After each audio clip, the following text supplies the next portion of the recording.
Out of the box में बात करते हैं अंकुर वारिकू से। पैसों को कैसे आपको वाइजली खर्च करना है, कैसे इन्वेस्ट करना है, ईएमआई पर फोन लेना चाहिए या नहीं, आपकी गाड़ी की ईएमआई कितनी होनी चाहिए, ऐसे सभी सवालों का जवाब जानते हैं।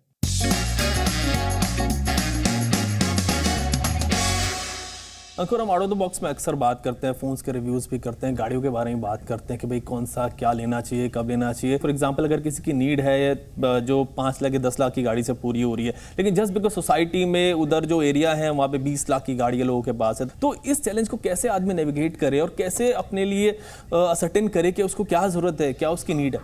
बिल्कुल, बहुत बढ़िया सवाल पूछा आपने आज। तो कुछ गाइडलाइंस होती हैं। ये गाइडलाइंस ऑफ कोर्स लक्ष्मण रेखा नहीं है, बदलती रहती हैं, हर एक इंसान के अलग होंगी। लेकिन अक्सर बोला जाता है कि जैसे अगर आप एक घर खरीदने के लिए लोन लेते हैं तो उसकी जो ईएमआई होगी वो आपकी टोटल सैलरी की 30% से ज़्यादा नहीं होनी चाहिए। तो अगर है, मतलब आपने अपनी हैसियत या औकात से ज़्यादा एक बोझ ले लिया है, ये बोझ अब आपके सर पे 20-25 साल तक रहेगा। अगर आप एक गाड़ी का लोन ले रहे हैं तो उसकी ईएमआई आपकी तनख्वाह की 10% से ज़्यादा नहीं होनी चाहिए। अगर आप कोई फ़ोन ले रहे हैं तो कायदे से कभी भी उसको ईएमआई पे नहीं लेना चाहिए। या तो आप जीरो कॉस्ट ईएमआई लीजिए, या जो पूरा कैश डाउन आप कर पाएंगे तभी फ़ोन खरीदिए। एंड वो पूरा कैश डाउन तभी होगा जब आप अपने पैसे को बजट करेंगे, थोड़ा थोड़ा हिस्सा हर महीने बचाकर उस फ़ोन की तरफ काम करेंगे। लेकिन ये जो क्रेडिट कार्ड का और ईजी क्रेडिट का ज़माना आ गया है, वहाँ लोग बहक रहे हैं। एंड ये बहुत बहुत बड़ा ट्रैप है आज, क्योंकि लेते हुए तो पता नहीं चलता, लेते हुए तो बहुत एक्साइटमेंट होती है, और फिर वो फ़ोन भी आ जाता है, वो गाड़ी भी आ जाती है, वो जूते भी आ जाते हैं। एंड देते हुए हमें ऐसा लगता है कि अगर हम थोड़ा थोड़ा देते रहेंगे तो बात बन जाएगी, लेकिन ये बिल्कुल भी नहीं है। ये सारे लोन जो हैं, क्रेडिट कार्ड का या जो भी आप लोन ऐप से लोन लेते हैं, इसका 30, 40, 50% सालाना इंटरेस्ट होता है। मतलब जब आप पैसे नहीं देंगे तो उसका आधा अमाउंट हर साल जुड़ता रहेगा ब्याज में। एंड वो ऐसे चंगुल में आप फंस जाएंगे कि उससे बाहर निकल पाना बहुत मुश्किल होगा। फाइन। अंकुर, एक चीज़ और आती है, आजकल हम देख रहे हैं मार्केटिंग में जिस तरह चलता है कि ब्रांड्स आजकल क्या करते हैं, वो कहते हैं invest in this smartphone, invest in this car. तो टर्म इन्होंने बदल दी है सब कुछ, और लोगों को मतलब मेंटालिटी ऐसी बन गई, अब कार में इन्वेस्ट कर रहे हैं, अब स्मार्टफोन में इन्वेस्ट कर रहे हैं। तो ये इन्वेस्टिंग होती है, क्या होता है, थोड़ा इसको समझाएं आप बेहतर समझते हैं इसको। एक बहुत सिंपल प्रिंसिपल मैंने करीब 19-20 साल की उम्र में आज एक किताब में पढ़ा था, रिच डैड पुअर डैड। बड़ी इंटरेस्टिंग किताब है। उसमें एसेट और लाइबिलिटी की परिभाषा सिखाई गई थी, और बहुत सिंपल परिभाषा है। वो ये बोलती है कि कोई भी चीज़ जो आपके लिए पैसे बना रहा है वो आपकी एसेट है। मैं फिर से बोलूँगा, कोई भी चीज़ जो आपके लिए एसेट है वो आपके लिए पैसे बनाएगा। कोई भी चीज़ जो आपके लिए पैसे गंवा रहा है वो आपके लिए लाइबिलिटी है। तो एग्जाम्पल्स के तौर पर, गाड़ी जैसे ही आप शोरूम से बाहर निकालते हैं उसका दाम गिर जाता है, हर साल उसका दाम गिरता रहता है। लेकिन उस गाड़ी को चलाने के लिए आपको मेंटेनेंस का खर्चा भी देना है, पेट्रोल का भी देना है, इंश्योरेंस भी खरीदना है। तो हर एक कदम पे ये गाड़ी आपसे पैसे मांग रही है, बना नहीं रही है। तो गाड़ी एक लायबिलिटी ही है। आपका घर जहां आप रहते हैं, बहुत लोगों को एसेट लगता है, लेकिन वो घर आपने कभी भी बेचने के लिए तो नहीं खरीदा ना, रहने के लिए खरीदा है। तो जब आप उस घर में रहते हैं, आप उस घर पे खर्चा करते हैं, मेंटेनेंस का खर्चा हो गया, उसके अपकीप का खर्चा हो गया, मरम्मतों का खर्चा हो गया, तो वो भी कायदे से लायबिलिटी है, एसेट नहीं है।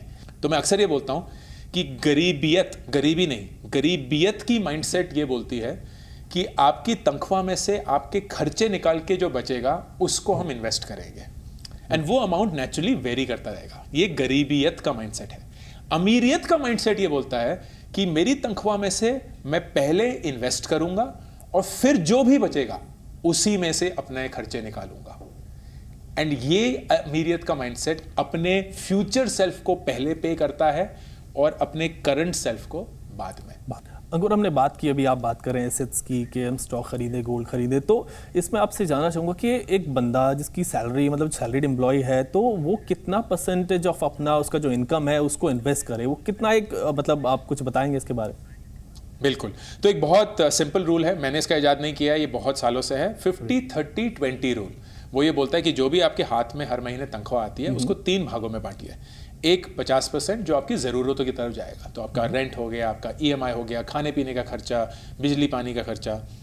30% आप अपनी इच्छाओं की तरफ खर्च करेंगे। तो आपको वो फ़ोन खरीदना है, आपको पार्टी करनी है, आपको वेकेशन पे जाना है, बिल्कुल जाइए, ज़िंदगी अच्छे से जीजिए और उस 30% के अंदर अंदर जिए।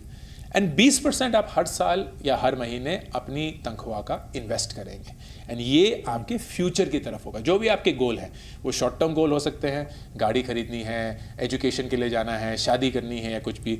मीडियम टर्म गोल हो सकते हैं कि अपने बच्चों की पढ़ाई शुरू करनी है, या घर का लोन देना है, या डाउन पेमेंट करनी है। एंड लॉन्ग टर्म फिर कि आपकी रिटायरमेंट की प्लानिंग, वो सारी इस 20% में हो सकती हैं। एंड लोगों को लगे यार 20% होगा क्या, लेकिन जितनी जल्दी आप अपनी ज़िंदगी में शुरू करेंगे उतनी ही कम ज़रूरत होगी इस 20% की to become a really big amount, जब आपको वाकई में इसकी ज़रूरत होगी।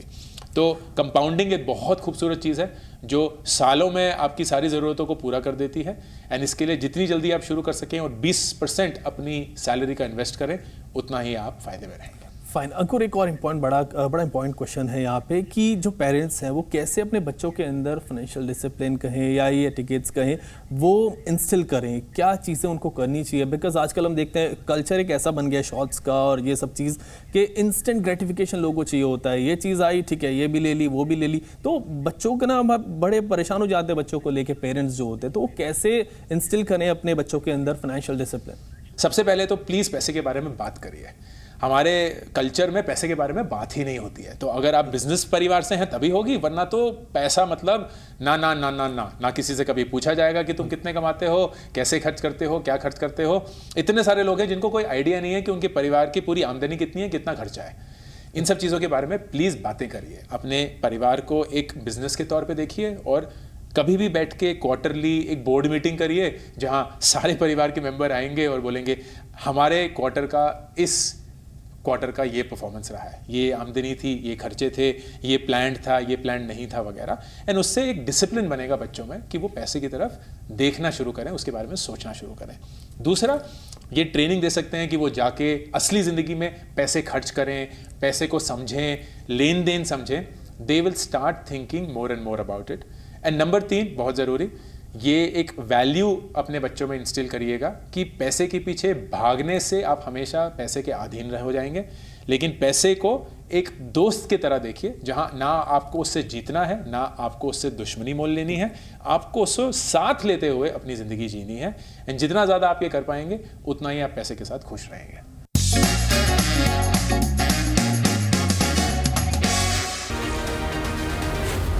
Zee News.